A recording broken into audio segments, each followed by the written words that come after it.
Assalamualaikum warahmatullahi wabarakatuh. Selamat pagi, selamat siang, selamat sore, dan selamat malam. Tergantung kapan kalian menonton video ini. Nah, di video kali ini kita masih akan membahas terkait tentang hikayat. Tapi hal yang harus kita pelajari dalam video kali ini adalah bagaimana kita bisa mengidentifikasi karakteristik bahasa yang terdapat dalam hikayat. Kemudian kita bisa membandingkan bagaimana penggunaan bahasa yang terdapat dalam cerpen dan hikayat, serta kita bisa membandingkan nilai yang terdapat dalam sebuah teks hikayat dan teks cerpen. Silakan disimak ya.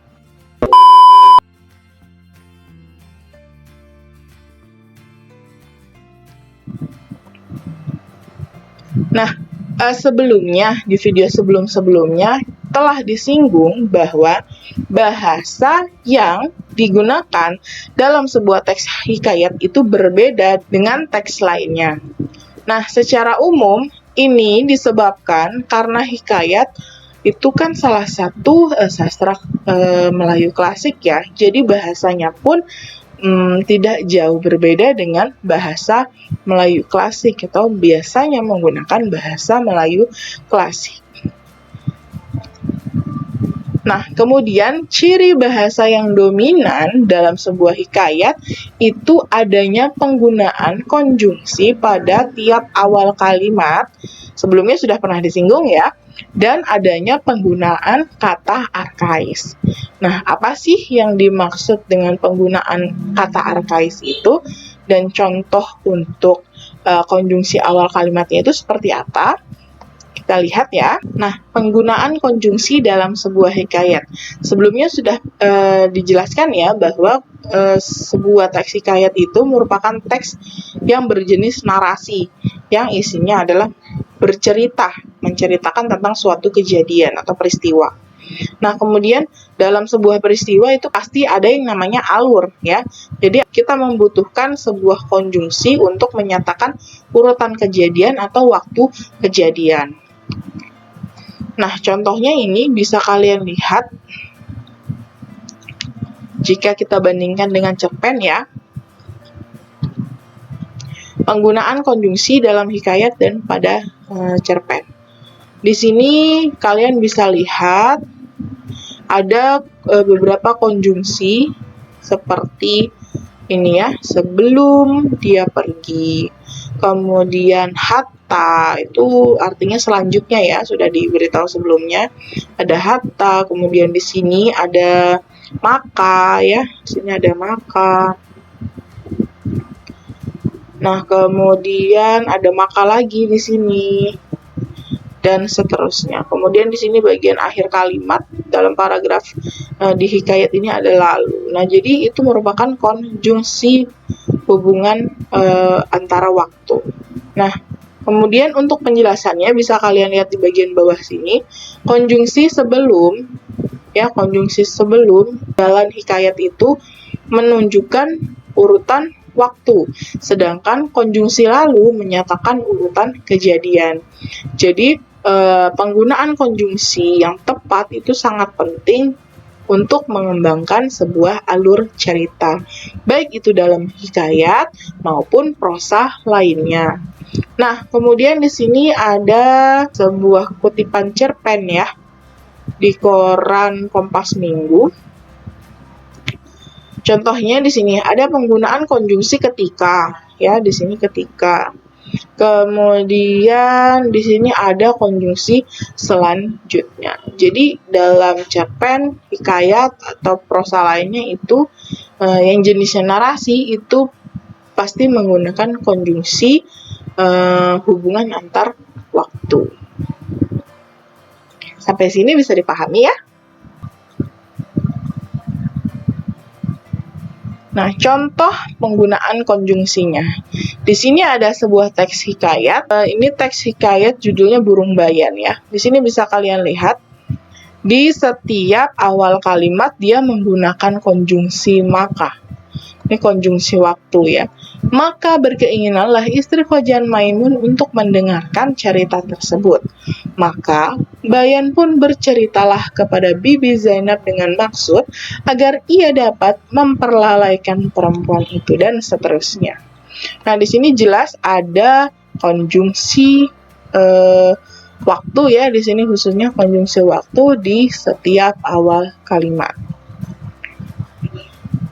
Nah, kemudian ciri dominan lainnya adanya penggunaan kata arkais. Apa sih yang dimaksud dengan kata arkais? Sini kalian bisa lihat kata arkais. Intinya ya, kata arkais itu kata-kata yang sudah jarang digunakan pada saat ini, atau bahkan istilah itu sangat asing dan yang sangat jarang kita ketahui, seperti itu ya. Nah, kenapa? Alasannya karena hikayat tadi itu merupakan salah satu karya Melayu klasik. Nah, artinya usia dari hikayat itu sendiri sudah sangat jauh atau sangat tua dari negara Indonesia. Nah, meskipun bahasa Indonesia itu sebenarnya dari sejarahnya berasal dari bahasa Melayu, tapi tidak semua kata yang ada dalam sebuah cerita hikayat kita jumpai dalam bahasa Indonesia saat ini. Contohnya konjungsi yang pernah saya jelaskan sebelumnya di video sebelumnya ya. Di beberapa video sebelumnya itu ada konjungsi hatta dengan syahdan yang sebenarnya artinya adalah sama saja, selanjutnya, kemudian maka, atau sesudah itu sama. Tapi itu jarang kita gunakan sekarang dalam bahasa Indonesia, seperti itu. Nah, kemudian contohnya seperti apa sih kata-kata arkais gitu ya. Ini ada beberapa kata arkais dari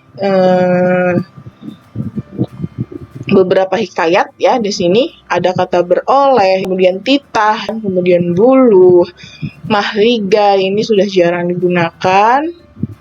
Kemudian ditoreh, cembul, inang, upeti, selir, bejana, dan kata-kata lainnya.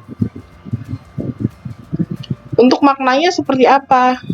Karena bahasa ini bahasa Melayu, ada beberapa juga yang bisa kita cari di Kamus Besar Bahasa Indonesia misalnya. Jadi, untuk memahami sebuah teks hikayat, karena bahasanya agak sedikit berbeda, kalian bisa menggunakan kamus ya, Kamus Besar Bahasa Indonesia, untuk mempermudah kalian dalam memahami teks hikayat. Nah, sampai di sini bisa dipahami ya. Baik, kita lanjutkan.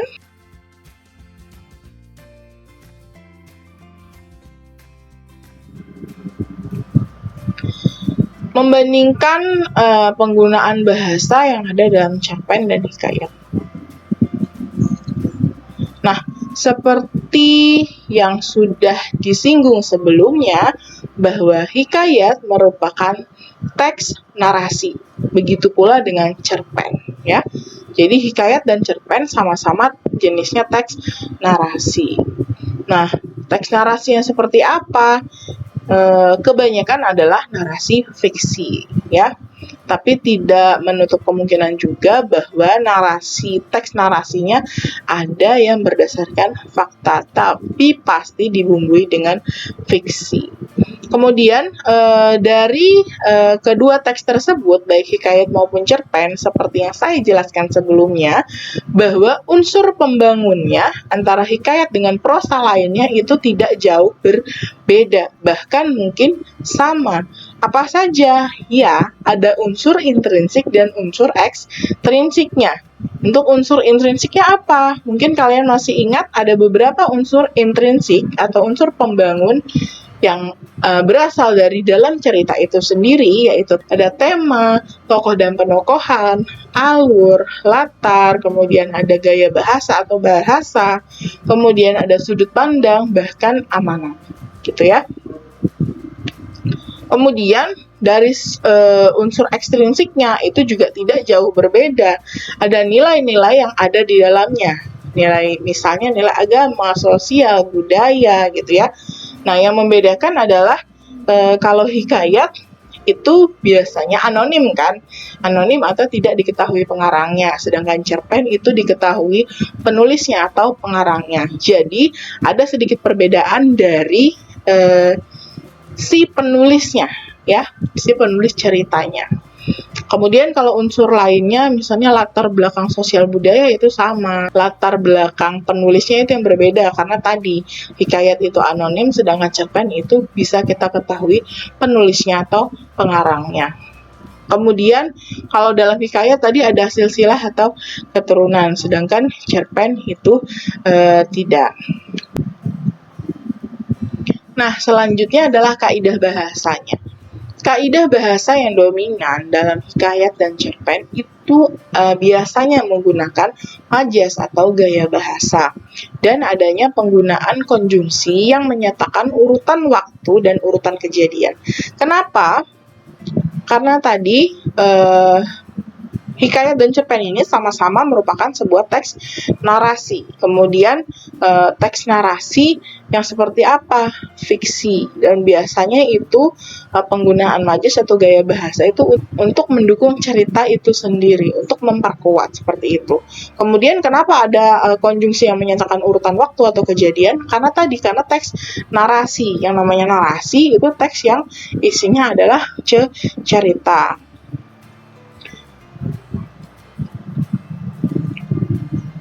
Nah, untuk contoh penggunaan majasnya, ini bisa kalian lihat fungsinya apa sih majas itu.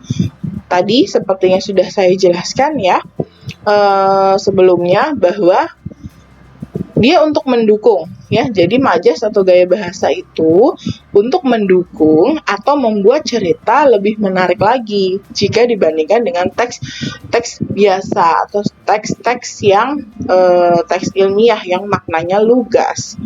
Jadi itu fungsi dari majas itu sendiri. Kemudian majas yang biasa digunakan dalam cerpen dan hikayat itu ada beberapa. Secara umum, majas yang digunakan itu sangat beragam ya, sangat banyak. Tapi contohnya saja yang digunakan dalam cerpen maupun hikayat itu antonomasia, kemudian metafora, hiperbola, atau majas-majas perbandingan. Nah, meskipun majas atau gaya bahasa ini sama-sama digunakan dalam cerpen dan hikayat, tapi gaya bahasa yang digunakan dalam hikayat itu penyajiannya sedikit berbeda dengan gaya bahasa dalam cerpen. Ini bisa kalian lihat contohnya seperti ini ya. Nah, ini ada penggalan hikayat Si Miskin dan ini penggalan novel Putri Tidur. Antonomasia. Apa sih majas antonomasia itu? Majas antonomasia itu majas yang menyebutkan seseorang berdasarkan ciri-cirinya yang menonjol. Contohnya, dalam hikayat Si Miskin, ya, bisa kalian lihat sini. Hikayat Si miskin laki bini dengan rupa kainnya seperti di mamah anjing itu berjalan mencari rezeki. Nah, kenapa mereka diberikan julukan ya? Julukan atau sebutan si miskin karena apa? Karena sepasang suami istri ini memang kondisinya dalam keadaan yang tidak memiliki apa-apa atau bisa juga disebut dengan miskin. Kemudian dalam penggalan novel Putri Tidur di sini, kalian bisa lihat di bagian narasinya yang terakhir ini. Ia menulis nomor kursi di boarding passku dan mengembalikannya bersama dokumen-dokumenku. Lalu memandangku untuk kali pertama dengan matanya yang berwarna anggur. Sebuah hiburan sampai aku bisa melihat si cantik lagi. Nah, di sini dia memberikan julukan atau sebutan si cantik karena melihat seseorang yang memiliki warna matanya seperti anggur. Gitu ya, itu dianggap cantik. Makanya di sini dia diberikan sebutan atau julukan si cantik. Nah, kemudian selanjutnya di sini ada contoh penggunaan majas simile. Apa sih yang dimaksud dengan majas simile? Nah, Majas simile itu majas perbandingan yang biasanya menggunakan kata pembanding, ya. Contohnya kata pembanding itu apa? Biasanya kata pembanding yang biasa digunakan itu seperti bagaikan, laksana, bak, dan kata-kata pembanding lainnya, ya. Di sini bisa kalian lihat di penggalan hikayat si miskin. Setelah dilihat oleh orang banyak, si miskin laki bini dengan rupa kainnya seperti dimamah anjing rupanya. Nah, kata seperti di sana membandingkan. Jadi, penampakan baju dari sepasang suami istri ini itu lusuh, bajunya lusuh, kainnya sudah kumal, kucal gitu ya. Kemudian mungkin warnanya sudah mulai kabur, jelek gitu ya penampilan bajunya. Itu seperti atau diibaratkan seperti kain yang sudah dimakan anjing, modelnya atau bentukannya. Nah, kemudian dalam penggalan cerpen Kabut Ibu, di sini bisa kalian lihat peristiwa itu terjadi berpuluh tahun silam pada Oktober 1965 yang begitu merah, seperti warna bendera bergambar senjata yang merebak dan dikibarkan sembunyi-sembunyi. Nah, di sini bisa kita ketahui, sini juga sama ya penggunaan seperti ya. Jadi, saat kejadian di bulan Oktober 1965 itu ada kejadian yang begitu dahsyat, luar biasa gitu ya. Di sini dianggap begitu merah. Mungkin maksudnya bisa dikatakan bahwa kejadian di situ terjadi pembunuhan, mungkin gitu ya, terjadi pertumpahan darah. Makanya di sini disebut sebagai kejadian yang begitu merah. Kemudian seperti warna bendera bergambar senjata. Nah, bendera Indonesia itu kan ada merahnya. Kemudian bergambar senjata yang merebak dan kibarkan sembunyi-sembunyi.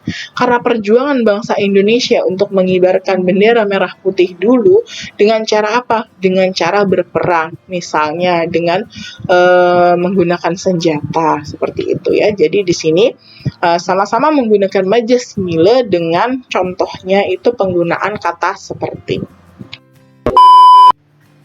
Terima kasih atas perhatian kalian. Jangan lupa untuk sukai, berlangganan, dan aktifkan notifikasinya ya.